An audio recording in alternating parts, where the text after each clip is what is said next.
আরসিবির team আর পাঞ্জাব টিমকে IPL 2026-এর final খেলানো উচিত বন্ধুরা। না মানে পাঞ্জাব তো একরকম ক্রিকেট খেলছে, কিন্তু আরসিবি আজকে দিল্লি ক্যাপিটালকে কিভাবে হারালো বন্ধুরা। না মানে দিল্লি ক্যাপিটালকে একেবারেই ধুয়ে মুছে সাফ করে দিল। মানে এমন বাজেভাবে দিল্লিকে কে হারায় ভাই।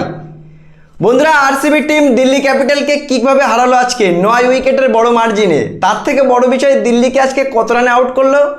মাত্র 75 রানের মধ্যে দিল্লি ক্যাপিটালকে অল আউট করে দিল আরসিবির টিম।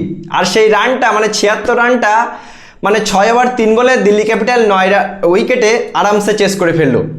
বন্ধুরা, আজকে আরসিবির এই বড় জয়ের নায়ককে ভুবনেশ্বর কুমার, জশ হেজালউডের মাস্টার ক্লাস। একটা সময় বন্ধুরা দিল্লি ক্যাপিটালের পাওয়ার প্লেতে তারা 13 রানে 6 উইকেট পড়ে যায়। মানে আইপিএল ইতিহাসের সবথেকে লোয়েস্ট পাওয়ার প্লে রান করলো আজকে দিল্লি ক্যাপিটাল, যেখানে বন্ধুরা ভুবনেশ্বর কুমার 3 ওভারে 5 রান দিয়ে 3 উইকেট এবং জশ হেজালউড সেও 3 ওভারে 8 রান দিয়ে 3 উইকেট। মানে জশ হেজালউড আর ভুবনেশ্বর কুমারের এক ওভার বাকি ছিল। ওই ওভারগুলো যদি ভাই তাদেরকে কন্টিনিউ করে দেওয়া হতো, তাহলে হয়তো আরসিবির যে 49 রানে অল আউটের যে একটা অভিশাপ, সেই অভিশাপটা কেটে হয়তো বন্ধুরা দিল্লি ক্যাপিটাল 40 রানের মধ্যে অল আউট হয়ে যেত। ও তো ভাগ্য ভালো যে অভিষেক পোড়াল 30টা রান করেছে বলে 175 রানে গিয়েছে, না হলে আজকে আরসিবির রেকর্ডটাও ভেঙে দিত।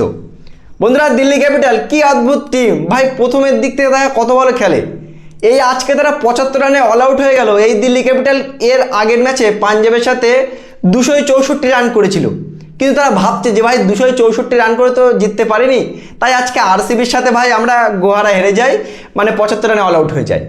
কিন্তু বন্ধুরা, সত্যি কথা বলতে আরসিবির বলাররা ভুবনেশ্বর কুমার, জশ হেজালউডরা ব্রিলিয়ান্ট খেলেছে ভাই, ব্রিলিয়ান্ট বোলিং করেছে, অসাধারণ বোলিং করেছে।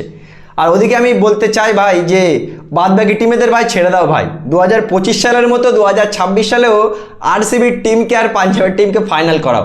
মানে এই দুটো টিম যা ক্রিকেট খেলছে, যা ব্র্যান্ড অফ ক্রিকেট খেলছে আইপিএলে, এই দুটো টিম সত্যি বন্ধুরা আমার মতে আবারও ফাইনাল খেলবে। কেউ আটকাতে পারবে না এদের, কেউ না।